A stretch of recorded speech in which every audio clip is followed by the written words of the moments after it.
The race to the end of the Earth. This is a true story of ambition, deception, and ultimate tragedy.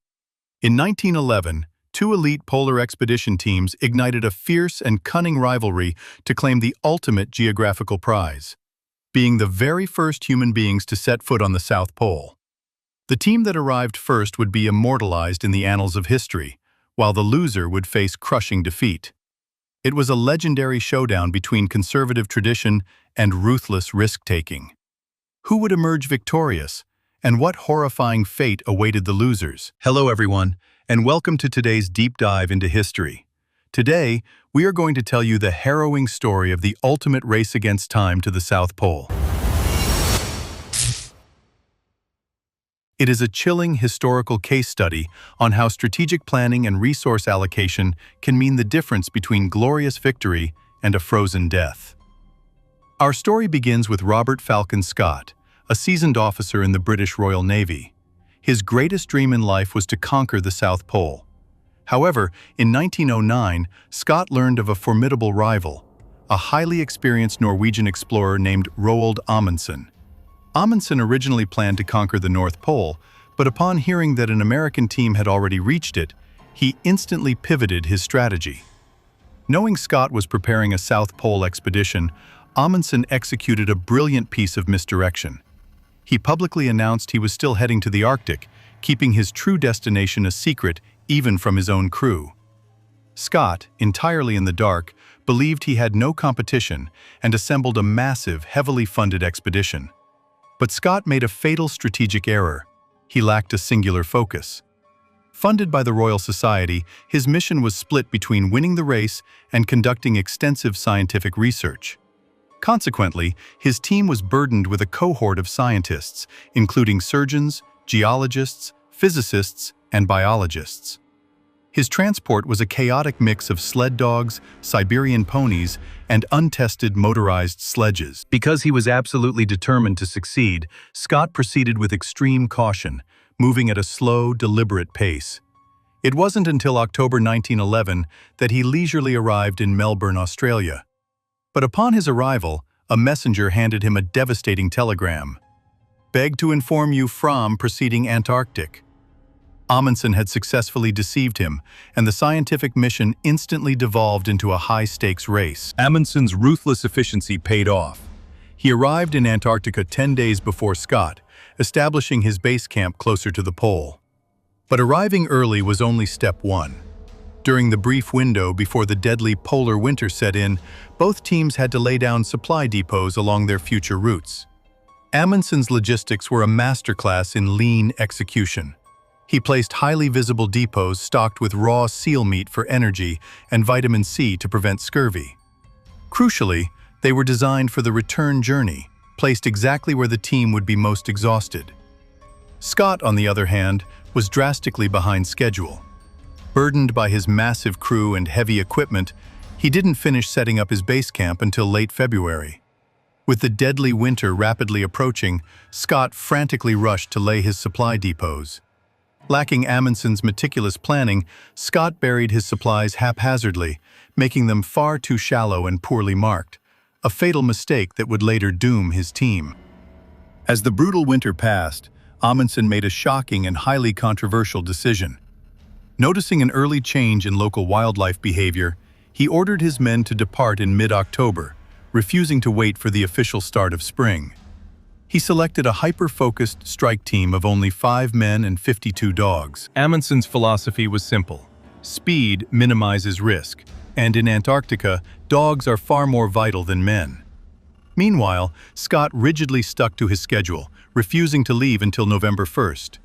He departed with a cumbersome team of 17 men and a mountain of gear.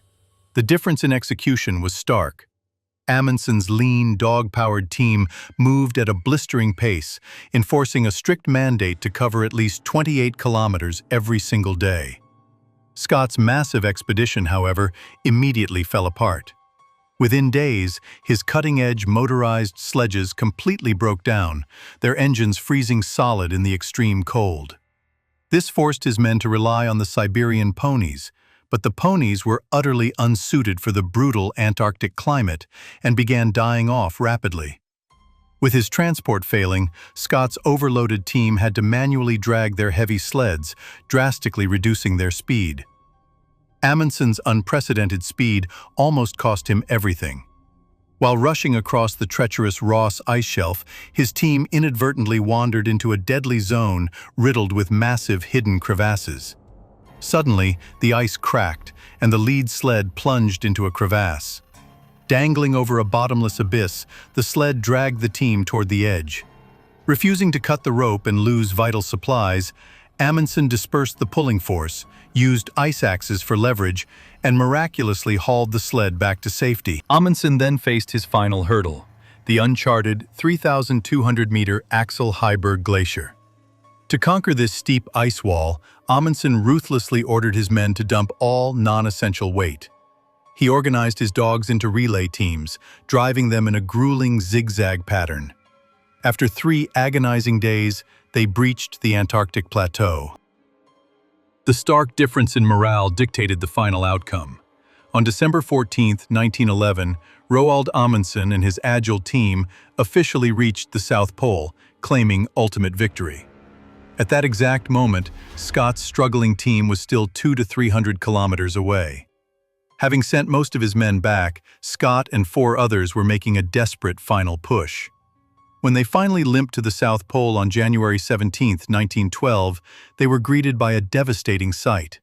A green tent left behind by Amundsen. Inside was a letter from Amundsen asking Scott to deliver the news of Norway's victory to their king, and casually offering him the leftover supplies. It was a brutal, humiliating psychological blow. Amundsen, the victor, had essentially turned the proud British commander into his personal postman. Scott was paralyzed with rage and despair. The dream that had fueled them through unimaginable hardship was shattered, leaving them with nothing but the brutal reality of their failure.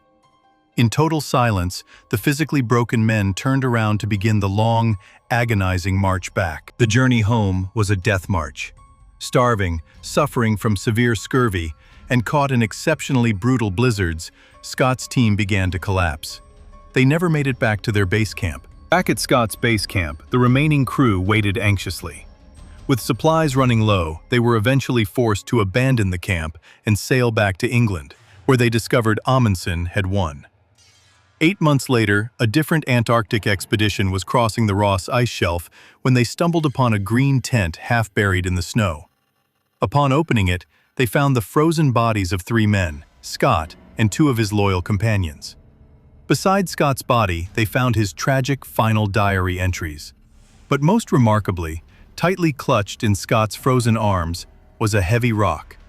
That rock was later identified as a Glossopteris fossil, an ancient fern. The discovery of this plant fossil proved to the world that Antarctica was once a warm, humid environment capable of sustaining plant life. This incredible finding provided the very first hard evidence for the theory of continental drift, proving that the Earth's landmasses were once connected. Though Scott lost the race to the pole and paid the ultimate price for his bloated, conflicted strategy, his dying commitment to science provided an immeasurable contribution to the fields of biology and geology, securing his own eternal legacy in the history of human exploration.